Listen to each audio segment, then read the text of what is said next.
자, 일단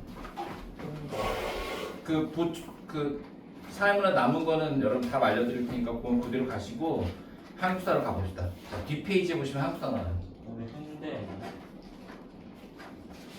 아니요. 이게 그거. 자, 일단 사화 4개 있죠?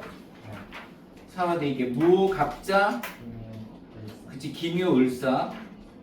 요거 뭐 읽어보시면 되죠, 그죠? 그죠. 자, 그 다음에 그래, 그 황국. 그러면 황국이 문제인데 황국 나와 있나?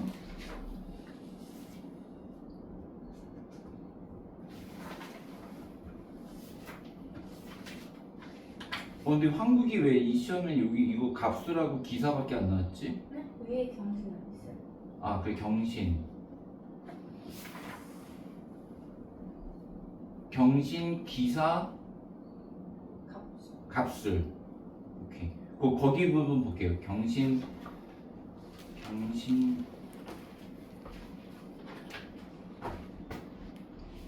자, 몇 페이지냐면 5페이지 한번 보세요. 5페이지.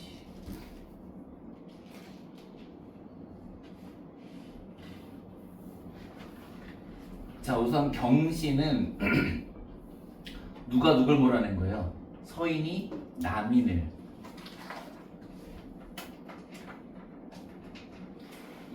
여러분 한국하면 무조건 숙종이에요. 숙종은 견제를 한답시고 이렇게 자꾸 이걸 사용했죠, 그죠? 일단 서인이 남인을 쫓아낸 건데. 저희 학생 숙제 엄청 좋아한다고? 엄청 좋아.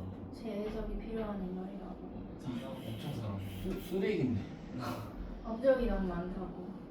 아, 그래요? 그 독도랑 백두산 장군이. 그거 맞지. 숙종에서 탕평 제기한 것도 숙종이니까. 음. 근데 대단하신 분이라고. 그리고 또 그렇게 생각하시면, 자, 일단 이거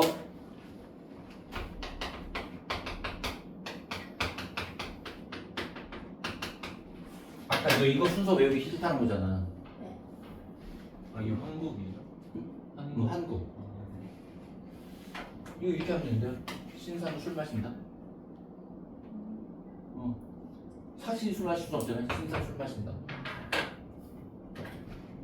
자, 일단 경신은 서인이 남인을 쫓아낸 거예요. 서인이 남인을 쫓아냈습니다. 즉, 그 전까지 요 시기에 잠깐 정권을 잡고 있던 남인을 서인이 다시 쫓아낸 사건이죠. 자, 그 기름장막 사건 아세요? 기름장막 사건, 허적의 기름장막 사건. 이게 뭐냐면 허적이 그 당시에 영의정이었어요. 영의정이었는데 얘가 그 잔치에 이때 장마였어, 장마.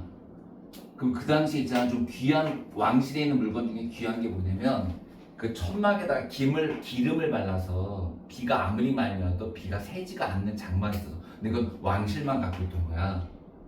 근데 장마가 됐는데 이제 와서 얘기를 한 거야. 허정네 집에서 잔치가 있답니다. 그랬더니 왕이 그런데 특별히 허정네 집에 그 유막을 보내주기로 하자. 그러죠? 자, 유막을 가져오느라 그랬는데 유막이 없는 거야. 왜? 허정이 가져갔어. 이런 거 진짜. 아니, 내가 기껏 인심을 쓰려고 했는데 가져갔어. 이 개새끼. 그래서 허적을 제거한 게 경신왕국이에요. 이 천막 때문에 일어난 사건이 경신왕국입니다. 그래서 자, 서인 외척 세력들이 기존에 자신들이 쓰고 있던 군사권에 대한 도전에 직면하게 되었다. 그러던 가운데 허적이 기름장 말고 엇대어 쓴 사실이 드러나자 숙종은 허적, 윤유 같은 남인 세력을, 특히 허적 같은 남인 세력을 일거에 축출하고 정권을 서인에게 다시 맡기게 되는데요. 이게 바로 경신왕국. 경신왕국 세력을 잡은 건 서인입니다. 경신왕국 서인. 자, 이제 경신왕국 이후 서인이 분열하는 가운데 숙종은 점차 전국을 주도할 능력을 갖추게 되는데 후사 문제의 안정이었는데요. 자, 원래 중전에게서는 중전이 누굽니까? 인현왕후입니다. 인현왕후 사이에 후사가 없었어요. 그런데 후궁인 장희빈이 들어오게 되는데 장희빈이 예뻐요, 못생겼어요? 예, 조선왕조 실록 중에서 얼평이 딱 한 번 있는데 그게 장희빈이에요. 그 진짜 그 원래 이런 역사가들은 그런 표현 안 쓰잖아요. 근데 그 가히 그럴 만한. 맞아요. 정말 뭐 그 표현이 나온다. 너무 가히 아름답고 잠은 아름답다 뭐 이런 표현이 나옵니다. 너무 예쁜 거죠. 역사가 봐도. 자, 이때 숙종 후궁에 장희빈의 소생을 태어난 지 2달 만에 원자로 정하였고 많은 신하들이 그 성급한 문제성과 반대했는데 특히 송시열, 이 송시열 형, 서인의 영수 송시열이 이거를 반대합니다. 왜냐하면 송시열은 인현왕후 편이었어요. 그러니까 이렇게 생각했는데 인현왕후는 서인이었고요. 장희빈이 남인이었어요. 근데 숙종은 누굴 좋아하는 거예요 지금? 장희빈을 좋아하니까 다시 누굴 드리고 남인을 드리고 서인을 숙청할 수밖에 없죠. 특히 송시열은 이 사건 때문에 허거 사약을 받습니다. 예, 사약을 받아요. 그리고 송시열이 죽게 됩니다. 인현왕후는 폐비가 되고요. 장희빈이 중전이 됩니다. 이 사건이 바로 기사환국입니다. 기사환국. 자, 이렇게 생각하시면 누가 살아났습니까? 남인의 기사회생. 그래서 여러분 이거는 남인의 기사회생 이렇게 얘기하셨습니다. 남인의 기사회생. 거기에 누가 있었다? 장희빈이 있었다. 남인이 서인 내쫓고. 네. 특히 서인의 가장 대표적인 학자가 송시열이거든요. 송시열 완전 거두라고 해요. 거목, 거두. 사약 먹고 뒤집니다. 그럼 이제 서인은 거의 괴멸 단계에 이르게 되고요. 특히 서인이 강력하게 밀었던 인현왕후가 어디로 갔어요 이제? 죽었어요. 아니요. 사가로 쫓겨났어요. 네. 자, 노론과 소론은 이에 대응하기 위해 분열을 일시 멈추고 숙종의 독주를 제어하는 것에 공조했다. 한편 남인은 환국을 계기로 정적 제거를 시도하는 등 숙종의 독주에 편승하고자 했다. 이러한 상황에서 서인과 남인의 인현왕을 둘러싸고 크게 충돌했는데 서인은 새롭게 숙종의 총리를 받던 수권 최씨의 독살설을 제기하며 장희빈을 쫓아내고 폐비를 복위시키려고 했다 그랬는데, 자 여기에 또 숙종 좋아한다 했지. 숙종 좀 이상한데 숙종이요 진짜 여자 취향이 계속 바뀌어요. 일단 최씨도 애를 낳게 했어요. 최씨도. 근데 문제가 갑자기 인현왕후가 보고 싶대요. 그래서 인현왕후한테 직접 왕이 손편지를 씁니다. 중전 보고 싶어요. 다시 궁궐로 오면 안 될 것 같더니 인현왕후가 취업보조사는. 근데 그렇게 쓰면 안 되잖아. 죄인의 몸으로 어찌 전하를 뵙겠습니까? 죄인은 그저 여기서 죄를 뉘우치고 있을 뿐입니다. 그런 말씀 삼가해 주십시오. 제가 애를 못 낳은 게 죄예요. 쫓겨났으니까 일단 시기. 장희빈을 시기한 거. 자, 그래서 이걸 이제 근데 봐봐. 그럼 인현왕후 편지를 받았으니까 이 편지를 보여줬을 거 아니야 서인한테. 야, 나 왕한테서 편지 받았다 이렇게. 서인들이 찬스다. 이거 찬스다. 인현왕후만 다시 궁궐에 들어가면 우리가 정권을 잡을 수 있다 생각했지. 자, 그럼 동시에 누굴 내쫓자? 장희빈. 그렇지. 장희빈만 내쫓으면 남인은 다 나가는 거니까. 그죠? 그래서 이제 시도를 합니다. 자, 결국 환국 이후 희빈 세력도 가진 고초를 당하던 수건 최씨의 밀고를 들은 숙종은 그럴 거 아니니.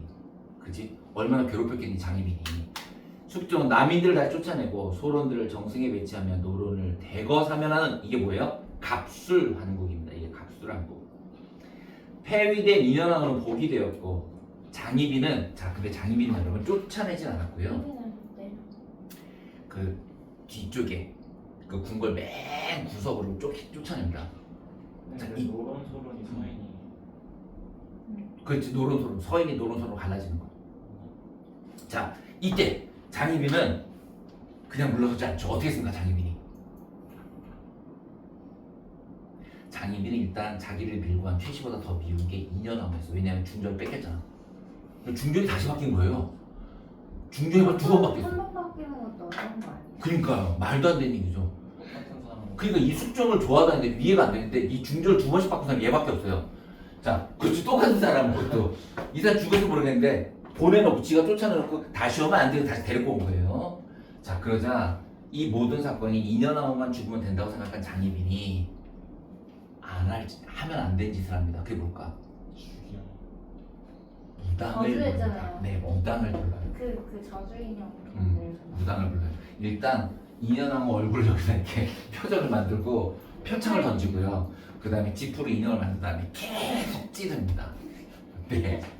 개혁제입니다. 이게 걸립니다.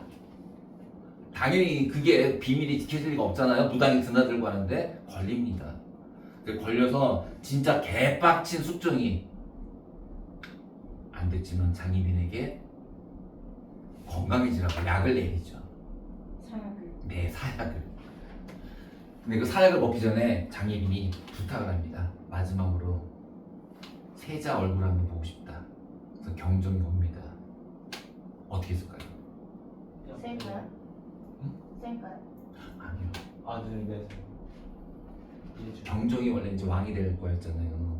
내가 네 놈의 자식을 없애버리겠다고서는요. 네? 협박. 아니요. 경종의 꼬추를 진짜요? 예, 꽉 잡아서 근데 지하들이잖아. 부지를 만든 네. 거예요? 고자로 만들어버립니다. 아니 그게 지하를. 그거 한번 잡으면은 그 정도로 세게 먹겠지. 그 정도로 아주 꽉 잡아서 고자를 만들어버립니다. 그래서 아 그래서 경종이 후사가 없었던 거예요? 그래서 네. 영조가 된 거구나. 어 진짜 그게- 왕의 상대였어. 네. 이게 장희빈이 저지른 짓이에요. 아니, 그리고 장희빈은 사약 먹을 때도 곱게 먹지 않았잖아. 막다 안 먹는다 그래서 이렇게 두 손을 잡고 부었잖아. 그 붓기 전에 한 짓이 자기 아들 고추를 고자로 만든 거였어. 어. 이게 갑수랍니다. 장희를 뭐하는 악녀네 악녀. 그렇죠. 이거 다시 서인과 인연어가 들어오고 장희빈이 사약을 받게 되죠. 서인이 기사회생하고 인연어가 다시 들어오게 되죠. 한소희. 자, 아무튼 외우는 방법은 신사는 술을 마신다. 그죠? 신사는 술을 마신다. 야, 이거 왜 일어났다고? 천막 때문에, 천막. 천막 때문에 서인이 쫓겨난 사건. 그 다음에 남인이 기사회생하는데 누구 덕으로? 장희빈 덕으로. 거꾸로 장희빈 때문에 망하는 게 갑술. 그치? 이건 인연아울 등이었고 서인이 다시 득세한다. 자, 다음 페이지 보시면 우리 자 사화 발생 네 가지 나오죠. 다음 페이지 보세요. 사화 발생 네 가지. 자, 연산군 때 두 번 있었습니다. 연산군 때. 연산군의 할아버지가 누굽니까? 세조입니다. 그죠? 우리 할아버지를 욕해. 그게 바로 무오사화. 무오 우리 할아버지. 그지? 그 다음에 연산군 엄마. 피살당한 거잖아요. 그죠? 그래서 우리 엄마가 갑자기 죽었다고 그게 갑자사화였고요. 그 다음에 중종 때 조광조. 자, 조 씨의 이름을 딴, 그지? 그거. 나뭇잎에, 주초위왕. 그지? 그거 나뭇잎에 조 씨가 왕이 된다 써있다. 참으로 기묘하다, 기묘사화. 그 다음 대윤, 사유, 소윤 싸우는 중에 누가 이깁니까? 소윤이 을사 해서 을사사화가 되는 거죠. 요거 순서 그렇게 되는 거고요. 순서는 연산군, 중종, 명종인데 명종이 누구 아들이었죠? 중종의 아들인데 엄마가 문정왕이에요. 왜냐하면 엄마 문정왕후 좀 이름을 아실 필요가 있는 게 문정왕후는 11살짜리 명종을 데리고 수렴청정했었어요. 수렴청정. 자, 그 당시에 조선 잘 살았을까 못 살았을까? 그때가 그럼 조선이 가장 부패했던 16세기 가장 부패했던 시기에 맞아요. 예, 윤원영. 소윤인 윤원영과 문정왕후의 아주 멍청난 세도 정치. 그게 바로 을사사화의 배경입니다. 자, 그 다음에 그 밑에 조선 후기 정치 변화도 한번 쭉 봅시다. 우선 선조 때 동인과 서인으로 나눴다 그랬죠. 선조 때 동인, 서인 나눴는데 동인의 북인, 남인인데 광해군은 누굴 등용했죠? 북인을. 그죠? 북인을. 그러나 몰락하게 되고요. 광해군과 더불어 몰락하게 되고 남인의 일부가 주로 서인이 주도가 되고 남인 일부가 인조 반정에 참여해서 성공하게 되죠. 그죠? 자, 그리고 나서 이제 현종 때 예성, 숙종 때 환국이 있었고요. 그 선이 다시 둘로 나눠지는 게 노론과 소론이었고요. 영조는 탕평파를 육성하여 노론, 소론, 남인을 고르게 등용하게 됩니다. 즉 정조 때까지 남아있던 게 서인의 노론, 소론이고 남인이었고요. 북인은 이미 사라진 지 오래입니다. 자, 그리고 이제 순조, 헌종, 철종으로 가면은 이때 이 60년간 세도 가문이 정권을 장악하게 되고요. 철종 다음에 왕 2명 더 있는데 고종, 순종. 그죠? 예. 됐습니다. 흥선 대원군 한번 보러 갑시다. 자, 흥선 대원군의 개혁정치, 세도정치의 폐단과 삼정의 문란으로 전국적인 농민분기가 발생했다라고 했습니다. 근데 흥선대원군 고종 아빠냐 그냥 장 아빠예요. 아빠. 근데 왜 왕이 아 그러니까 아. 우리 흥선대원군이 많이 네. 안 이미 나이가 너무 많았죠. 그래서 철종 다음에 흥대가 안 하고. 그리고요, 흥선대원군은 일부러 개 망나니수라고 해서 왕으로 절대 뽑힐 수가 없었어요. 아 맞아요. 왜냐면 지금 완전 안동김치 세상이잖아. 풍양조씨 안동김치 세상이니까 걔네들한테 눈에 찍히면 안 되거든. 근데 얘는 혈족이잖아. 어쨌든 왕족이잖아. 그러니까 살아남는 방법은 철종처럼 병신같이 행동해야 되는 거야. 그래서 얘 진짜 별짓 다 했잖아. 그 양반들 잔치집에 가서 무릎도 꿇고 깽판도 치고 무릎도 꿇고 별짓 다 완전 미친놈 행세란 거야. 그러니까 저놈은 좀 안심해도 된다. 적어도 저놈은 절대로 세도 정치할 놈이 아니라고 본 거야. 근데 그때서 네 말대로 이 늙은 아저씨를 왕으로 하기엔 얘는 너무 개또라이거든. 근데 아들을 보니까 아들이 어려. 11살이야. 그래서 11살이고 애가 일단 보종이 키가 정말 작아. 보종이 보종 키즈를 재진 않지만 사진으로 미뤄올 때 150 정도로 보여요. 그러니까 11살 때는 얼마나 적었겠어. 진짜 아주 동네 또래보다도 작았겠지. 그래서 고종임금이 항상 맨 위에 이렇게 사진 찍잖아. 항상 계단 밑에 있고. 그렇게 찍어야 돼. 너무 작아. 자, 그래서 유약한 고종을 왕으로 삼고 흥선대원군 그냥 바지로 앉혔는데 이 바지가 아니었지. 정권을 잡자마자 본색을 드러내잖아요. 그게 이제 세도 정치의 폐단과 삼정의 문란을 해결하게 됩니다. 통치의 정비 들어가 봅시다. 자, 세도 가문의 영향력을 약화시키고 다양한 정책을 등용하는 정책을 추진하는데 일단 비변사 이거 언제 만들었던 겁니까? 임진왜란 때 만들어진 군사 회의 기구잖아요. 이 지금 따지면 NSC 회의 같은 거예요. 근데 그거를 세도가들이 하나의 상설 기구로 삼아가지고 정권 기구로 갖고 왔던 거 아닙니까? 그거를 축소시키고 이게 폐지해버리게 됩니다. 대신에 의정부와 삼군부를 부활해서 그 삼군부를 이제 군사 기능으로 두고 의정부가 정치, 그러니까 비변사는 정치와 군사를 다 담당하는 거잖아요. 그걸 분리시켜서 삼군부는 군사를, 의정부는 정치를 담당하게 합니다. 자, 대전해통 주세요. 이거 많이 나온다. 대전해통. 왜냐면 여러분 항상 우리 알잖아. 그 체제를 정비할 때 제일 먼저 해야 될 일이 법전이에요, 법전. 그래서 자, 그 체제를 안정시키기 위한 대전해통의 법전을 편찬해서 통체제를 재정비합니다. 현재 경복궁 왜 만들었어, 도대체? 돈도 많이 드는데. 그렇지, 왕실의 관이. 자, 경복궁을 중건하게 됩니다. 그런데 문제는요. 이 당시가 알다시피 삼정의 문란 때문에 국민이 낼 세금이 없는 상태거든.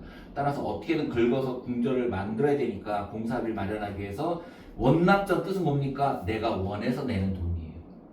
당백전은요. 말도 안 되는 고액 화폐를 만드는 거예요. 그렇죠. 지금 예를 들어서 5만 원짜리가 최고 지폐인데 500만 원짜리 화폐를 만드는 거예요. 개 양아치죠. 자, 당연히 여러분 엄청난 인플레이션 발생하고요. 백성의 노동력은 강제동 공짜로 썼습니다. 백성의 노동 공짜로 썼고요. 통행세 등 세금을 징수합니다. 자, 그러자 당백전 남발로 물가는 폭등했고 당연히 물가가 100배 오르죠. 양반과 백성 모두의 반발을 초래하게 됩니다. 자, 그런데 어쨌든 좋은 일도 있죠. 그 좋은 일은 뭔지 볼까요? 삼정의 문란. 아, 근데 양반은 별로 반발할 게 없지 않나? 백성들이야 노동력을 동원하기 그렇지만 원납전을 강제징. 그렇죠. 나중에 나무가 모자라니까 그 양반들 땅에서 나무 싹 다 베가요. 자, 삼정의 문란 해결 노력을 봅시다. 우선 전정은 토지요. 양전사업, 토지조사 사업을 합니다. 토지조사 사업을. 그래서 토지에 누렸던 땅, 요거 기억하세요. 은결이라고 합니다. 은결. 그러니까 숨겨둔 땅이 있을 거 아니에요. 그 당시에. 세금 안 내려고 숨겨둔 땅, 그걸 다 찾아내서 조세를 부과합니다. 그 다음에 군정, 호 단위로 군포를 징수하는 호포제를 실시한다는데 그럼 여러분 그 전에 호 단위 전에는 어떻게 했을까? 사람 단위였어. 사람 단위. 근데 그게 뭔 차이예요? 아니죠. 여러분 보세요. 나라에서 무조건 세금을 많이 걷어야 되는데 저 집에 어른은 남자 1명 있고 아빠 1명 있고 깐난이가 2명 있어. 그렇지. 깐난애기도 남자 1명 받았던 거야. 그걸 호로 하면은 한 집에 한 명만 내면 돼. 하나만 내면 되니까 그런 게 다 없어지게 된 거지. 그지? 응. 그리고 심지어 죽은 사람한테도 냈다니까. 죽은 사람한테도. 그 호적을 없애지 않고 죽은 사람 그걸 다 없애서 호포제 실시해서 양반에게도 군포를 부과했고요. 그 다음에 환곡 마을 단위로 사창을 설치해서 자치적으로 운영한 사창제 실시합니다. 그럼 그 전에 어떻게 했냐? 그 전에는 국가가 운영을 했죠. 근데 이것도 왜 문제가 됐었어? 사창은 있잖아. 원래 이게 그 적게 주고 그치. 내려가다가 환곡이라는 게 보릿고개인 봄에 싸게 빌려줬다가 가을에 싸게 이자를 쳐서 받아야 되는데 빌리기 싫은 사람한테도 빌려주고 고리를 받았죠. 거의 막 2배씩. 그죠? 그걸 다 없애버립니다. 자치적으로 사창제 실시합니다. 다음. 자, 얘가 제일 싫어했던 게 양반들 아닙니까? 양반들. 특히 그 세도가들. 그걸 없애려면 서원. 서원이 면세, 면역. 서원은 여러분 세금도 안 냈고요. 군역도 면했어요. 그걸 다 없애버립니다. 자, 그래서 얼마나 없애냐? 47개만 남기고 다 없애버립니다. 전국의 서원을 철폐해버렸고요. 그 결과 국가 재정 확충되고 유생의 횡포로 또 농민이 보호됐으나 반대로 양반 유생들의 반발을 초래하게 됩니다. 자, 다음 페이지 봅시다. 통상 수교 거부 정책과 양육. 자, 그런데 내부적으로는 양반의 세력을 무력화시키고, 자, 그리고 이제 세수를 좀 튼튼했습니다. 그러니까 이제 외교로 눈을 돌려야 되겠죠. 통상 수교 거부 정책을 펼칩니다. 자, 배경 봅시다. 이양선이 뭐예요? 서양배들, 그치, 모양에 따른 서양배들을 말합니다. 이양선이 출몰하고 서양 열강이 통상을 요구하고 러시아는 연해주를 획득하고 남하하려고 하고 등등등 서양에 대한 경계심이 고조되고 있을 때입니다. 자, 왜냐하면 여러분 서양 열강이 통상을 요구한 게 얘네들이 처음에 어디부터 갔죠? 있잖아요. 서양 열강 제일 먼저 일단 동남아시아로 옵니다. 싱가폴부터 가요. 싱가폴. 왜냐면 거기가 거점이니까. 그래서 싱가폴, 뭐 그다음 태국 이런데 그다음에 이제 중국, 일본, 이제 일본을 먼저 갔었죠, 그죠? 자, 일본 가고 중국까지도 해결이 됐는데 여전히 지금 문을 안 연 데가 조선이었어요. 그래서 이 조선을 향해서 열강들이 통상을 요구하게 됩니다. 자, 일단 병인양요, 오페드 도굴 사건, 신미양요는 여러분 숫자도 다 외우셔야 돼요. 66년이 병인이고요. 71년이 신미예요. 71년이 신미. 그리고 그 사이에 뭐가 있었다? 오페르트 도굴 사건 그 사이에 있게 됩니다. 그래서 외울 때 왜 이렇게 했어요? 병인양요, 신미양요 사이에 삽질. 병신 삽질하네. 우리 그렇게 외웠고요. 자, 병인양요 전에 있던 게 병인 박해인데 문제 냅니다. 정수야, 병인양요와 병인박해는 다른 애죠? 같은 해니까 병인이 들어가죠. 밖에 프랑스 아니야? 아니 같은 해. 해. 병인년. 둘 다 병인년. 자, 그럼 흥선대원군이 어떻게 했나 봅시다. 러시아 견제를 위해서 지금 아까 러시아가 연해주를 획득하고 밑으로 내려온다고 했잖아요. 프랑스에 대해서 좋은 감정을 갖고 있었어요. 대원군이. 그래서 프랑스하고 교섭을 하기 위해서 선교사들한테 먼저 부탁을 했습니다. 너네 프랑스 정부가 좀 해줄 수 있냐라고 하자 이거를 거절합니다. 이 프랑스 선교사들이. 그러자 거기에 대해서 빡쳐가지고 그렇지 않아도 여론이 좋지 않았던 천주교, 포교, 금지 여론을 고조시켜서 천주교 신자 프랑스 선교사를 처형하게 되는데 그게 바로 병인 박해입니다. 병인 박해. 자, 프랑스 이렇게 해서 프랑스 선교사가 처형당하자 이 프랑스 함대가 병인 박해를 구실로 강화도를 공격하는데요. 자, 문수산성 한성근 외우셔야 됩니다. 문수산성 한성근, 정족산성 양헌수. 선생님 나중에 헷갈릴 것 같아요. 아니요, 여러분 잘 보세요. 문수산성에서 문수 니은자죠. 한성근 니은이요. 그러면 당연히 정족산성 이응이고요. 양원수도 이응이에요. 그래서 니은, 미은, 이응 가세요. 문수, 한성근, 정족, 양원수. 자, 프랑스 군대는 그냥 도망간 게 아니라 외의 규장각, 도서 등 각종 문화유산을 약탈하고 철수하게 됩니다. 자, 이제 오페르트 남영군 근데 왼쪽 보세요. 왼쪽에 제너럴 셔머너 사건. 미국인 소유의 상선인 제너럴 셔머노가 평양에 와서 통상을 요구합니다. 이 제너럴 셔머노는 이때 이제 통역으로 데리고 왔던 게 선교사예요. 선교사. 그 선교사도 같이 왔었는데 제너럴 셔머노가 조선 측의 퇴거 요구에 불응하고 횡포를 부리다가 이 사건은 이렇게 된 거였잖아. 원래 그 평양 군수 누구였죠? 유명한 사람인데 평양 군수 이 당시 이 제너럴 셔먼 사건 때 평양 군수 박규수. 박규수는 이 미국 함대 원래 이런 박규수는 중인 출신으로서 이런 이 서양 문물에 대해서 좀 긍정적인 사람이었어. 그래서 이 제너럴 셔먼을 과히 나쁘게 생각하지 않았어요. 다만 이제 계속 무리하는 거 특히 그 선교사가 계속 그 포교 요구하고 통상 요구하니까 이렇게 했어. 식량과 물을 충분히 줬어요. 식량과 물을 충분히 주고 이거 먹고 가라. 그랬는데 안 가고 오히려 저 총을 쏘고 횡포를 부리죠. 그래서 빡쳐가지고 그 배가 지금 바다에 떠 있으니까 강에 떠 있으니까 대동강에 떠 있으니까 뗏목에다가 짚을 가득 싣고 거기다 불을 붙여가지고 불태워버립니다. 제너럴 셔먼을. 그게 제너럴 셔먼 사건이 몇 년도입니까? 이것도 66년입니다. 66년. 병인 양념보다 뒤의 일입니다. 그러면 양유 프랑스, 남 오페레트 독일, 신미양유 미국이. 신미. 미국 생각하면 돼요. 신미 미국. 자, 근데 그 오페레트 도굴사 그래 지금 정수가 말한 대로 그 도굴을 벌렸던 독일 상인 오페레트는 독일인데 그 배는 미국 배였어. 이 오페레트가 전문적인 중개인이었어. 그래서 미국이 아까 66년에 들어왔다 안 됐잖아. 그러니까 이번에는 전문적인 이 중개인이 오페레트를 통해서 들어오려고 했던 거야. 근데 여전히 안 되지, 그지? 왜냐면 전후를 셔먼 사건도 있었고 여전히 안 되는 거야. 그래서 얘가 그러면은 대원군 아버지 묘를 시체를 가지고 인질극을 한번 해보자 라고 해서 했는데 실패하죠. 그게 당연히 여러분 그렇게 호락호락하게 묻어두지 않았어요.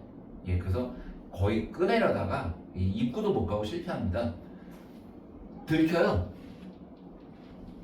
자, 이렇게 되자 이제 대원군은 진짜 빡치겠죠. 서양에 대한 반감 확산되고요. 통상 수교 거부 정책이 오히려 강화되는데 이 사건이 1868년입니다.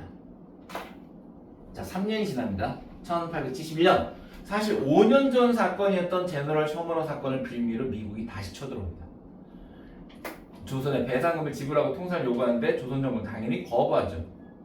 미국 함대가 강화도를 침략했고요.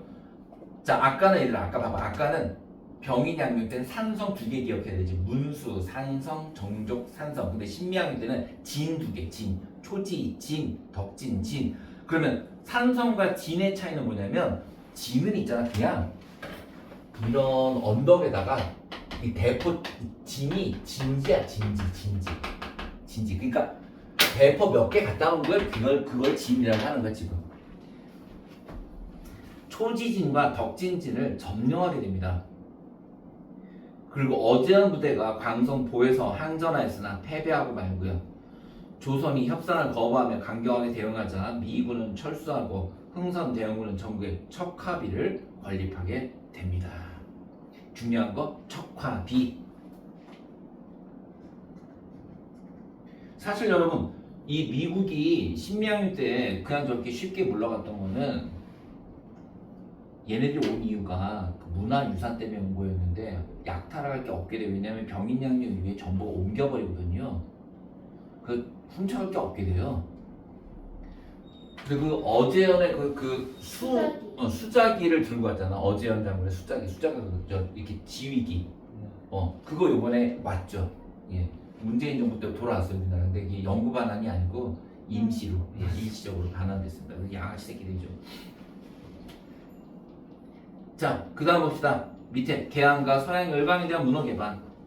자, 조선의 문호 개방 배경 통상결 개국통상. 아까 나왔던 박규수가 여기 등장합니다. 박규수, 오경석, 유홍기 이름이 표시돼요. 개국통상론 박규수, 오경석, 유홍기 등이 문호 개방을 주장합니다. 자, 이때 일본도 조선과 새로운 외교관을 수립하려다 실패하자 이럴 바엔 차라리 조선을 침략하여 대륙으로 진출하자는 정한론이 제도되게 됩니다. 자, 흥선대원군이 물러나고 몇 년기? 자, 아까 1863년에 대원군이 들어섰거든요. 그리고 66년에 병인양요, 68년에 오페르트, 71년에 신미양요까지 다 겪고 3년에 고종이 친정식 딱 10년에 딱 10년. 그러니까 고종이 11살이었으니까 몇 살 됐을까? 고종이 21살이 됐을 때 고종이 친정을 선언하고 대원군은 물러나게 됩니다. 그러나 사실 고종 뒤에 누가 있었다? 네. 아, 그 명성. 그렇지, 명성황후 민비 아줌마가 있었다. 자, 강화도 조약 봅시다. 조일, 수호, 조규. 자, 보시면 요 두 가지 외에도 이게 시험 6가잖아. 조일, 수호, 조규가 1876년이고요. 조미, 수호 통상조약이 1882년입니다. 76년과 82년이에요. 76, 82. 자, 그리고 운요는 그 전입니다. 즉 75년이에요. 1875년. 자, 운요 사건 오른쪽 봅시다. 일본 군함 운요가 허가 없이 강화도에 접근하자 강화 수비대가 경고 포격을 가했는데요. 운요는 이를 구실로 강화도의 초지진과 영종도를 공격하게 됩니다. 근데 여러분 이 운요가 정말 되게 준비를 많이 해갖고 온 게 이 운요에 있던 놈들은 이 강화도의 초지진의 사정거리를 다 계산해서 왔어요. 에? 그게 무슨 말이에요? 예를 들어 초지진의 사정거리가 400m면 여기까지 간단 말이에요. 포탄이 420m에 서 있는 거예요. 정확하게 계산해서. 그러니까 아무리 쏴도 이 운요에는 도달이 안 됩니다. 근데 운요는 그거보다 훨씬 더 사정거리가 긴 걸 갖고 온 거예요. 개박살납니다. 개박살납니다. 사실은 진해는 피해가 하나도 없었고요. 이 강화도가 엄청나게 피해를 입었거든요. 강화도랑 영종도가. 그런데 오히려 배상을 요구하죠, 이 새끼들이. 그게 바로 운요 사건입니다. 자, 조선은 그 다음인 1876년에 강화도 조약을 맺게 됩니다. 자, 조선은 자주국이라고 명시한 이유가 뭡니까? 그래야 평등해. 아, 그 그래야 청년이 청년이 안 안 달라졌으니까. 그렇죠. 일본이 제일 경계했던 건 청나라였기 때문에 너희들은 이제 더 이상 청나라의 속국이 아니다. 너희들은 자주 독립국이다라고 명시한 게 바로 강화도 조약입니다. 자, 부산에 두 개, 원산과 인천이고요. 일본의 해안, 이게 진짜 말도 안 됩니다. 이것 때문에 이 해안 측량권과 이 치해법권 때문에 불평등 조약이라고 일컫는 거예요. 만약 시험에 자, 강화도 조약, 조일, 수호, 조규가 불평등 조약임을 두 가지로 증명하시오라고 하면 여러분들은 일본의 해안 측량권을 허용했다라는 거 그리고 영사재판권 두 개 써주시면 되는데 아니 해안 측량권이 왜 여러분 해안이라뇨? 해안은 영해, 대한민국의 영토예요. 대한민국의 영토에는 함부로 들어오면 그거는 포격해도 상관이 없습니다. 근데 그거를 합법적으로 인정받는다는 거니까 말이 안 되는 거죠. 아주 나쁜 겁니다. 자, 외국과 맺은 최초의 근대적 조약이고 자주권을 침해받은 불평등 조약입니다. 조일, 수요, 조교, 부록이 있었고요. 조일 무역 규칙도 체결한다. 즉 부록이 두 개나 있었어요. 조일, 수호, 조교, 부록과 조일 무역 규칙을 체결해서 이 내용에는요. 계양장 안에 즉 부산 안에서 일본인 거류지가 설정될 수 있었고요. 계양장에서 이게 진짜 양아치인데요. 한국 돈이 아니라 일본 화폐를 유통했고요. 그 다음에 우리나라 쌀을 가져가는 걸 허용하게 됩니다. 우리나라 쌀을 가져가는 걸 허용하게 됩니다. 자, 이게 1876년이었고요. 이제 1882로 가볼게요. 자, 1882 청해 알선 이때 유명한 게 나오죠. 뭐예요? 황준원, 그죠? 황준원이 쓴 조선 책략이라는 책이 나옵니다. 황준원의 조선 책략. 러시아와 일본을 견제하기 위해 조선에 미국과 수교할 것을 권유했던 황준원의 조선 책략 누가 가져오냐가 문제죠? 누가 가져옵니까? 예, 그렇습니다. 그리고 이거는 김홍집이 가져옵니다. 김홍집이 일본에서 가져옵니다. 사실 김홍집은요 끝까지 거의 친일파였어요. 끝까지. 자, 청해 외교관이었던 황준원의 저서였고요. 러시아의 남하를 견제하려고. 근데 여러분 왜 일본에서 청나라치를 가져오죠?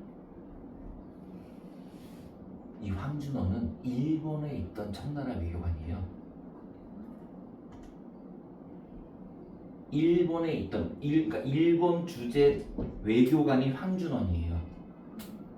그러니까 그 사람을 만나서 일본에서 받아온 거예요. 근데 김홍집이 친일파인데 왜 조선을 가져와요? 저 김홍집이 친일파예요? 김홍집 원래 친일파예요. 근데 그럼 조선에서 이 당시에는 아직 확실하게 친일파로 돌아서지는 않았을 때입니다. 자, 청해 외교관 항주 저서를 러시아에 남을 견제하기 위해서 조선이 중국, 일본, 미국과도 우호병이 맺어야 된다. 이렇게 얘기하죠.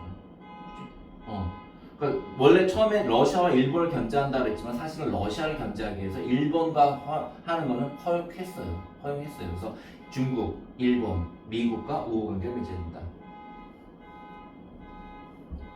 자, 그다음 중요한 게 여러분 거중조정이라는 게 있네요. 거중조정 오른쪽에 거중조정 좀 보세요. 조약을 맺은 두 나라 중 한 나라가 제3국과 분쟁이 있을 경우에는 다른 한 나라가 두 나라 사이를 중재한다는 거예요. 제3국 예를 들어서 조선이 러시아와 분쟁이 있다 그럴 때는 미국이 와서 중재해 주겠다라는 거예요. 자, 그다음에 관세부가 그랬는데 여러분 보시면 아까 그 일본과 맺은 강화도 조약에 관세 조약 있어요, 없어요? 없어요. 여러분 이거 시험에 나와요, 이거. 자, 일본과 맺은 건 최초의 조약이기 때문에 일본은 이 생각까지 못했던 거예요. 그래서 관세 부과가 규정돼 있었고요. 미국의 영사재판권, 자 아까 강화조약에 있던 영사재판권과 영사재판 그대로 돼 있어요. 또 어떤 게 뭡니까? 최혜국대요. 그래서 있잖아. 이거는 니네 시험이 딱 여기까지 나올 건 너무 뻔합니다. 조일수고와 조미소의 차이점 쓰시어 나와요. 그러면 거중조정, 관세부가 최혜국대요가 차이점이고요. 그 다음에 치외법권은 공통점이 돼요. 그 미국 입장에서는 개항을 요구할 이유가 없습니다. 워낙 멀어서 이거 하기도 힘들어요. 그건 요구할 필요도 없었고요. 치외법권 그거 이외에 자기들이 유리하게 최혜국 대우를 요구하게 되죠. 자, 그러면 이 조미소 통상조약의 성격은 아까는 외국과 맺은 최초의 조약이고요. 이거는 서양과 맺은 최초의 조약이었고요. 이것도 불평등 조약인데요. 자, 현수야, 그럼 불평등 조약이라는 증거는 치외법권. 하과 최고. 맞습니다. 최혜국대우. 최혜국대우가 제일 정말 너무 치사한 거죠. 최혜국대우라는 건 이외에 어떤 나라하고 계약을 체결하든지 그 나라에 체결된 유리한 조항은 무조건 미국에게도 미국에게도 적용이 된다가 되는 거죠. 이거를 일본은 못한 거죠. 그죠? 예. 오케이. 일단 거기까지 정리하는 거로 하고 현대사가 문제네. 박정희요?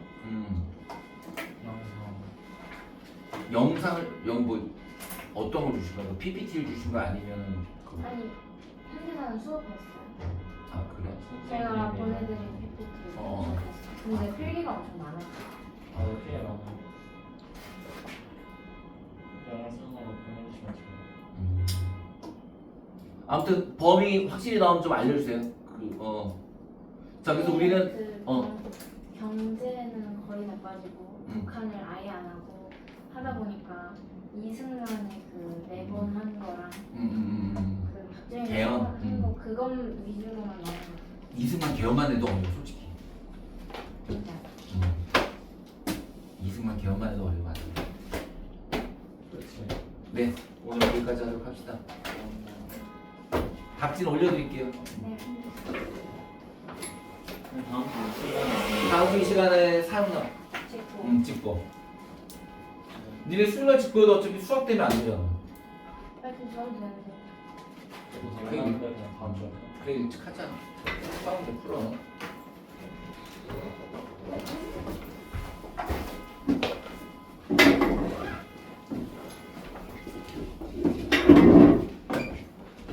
노출 그 올려주시면 내가 다 올려줄게. 일단 있는 자료 내가 이번 주에 정리 싹 다 올려.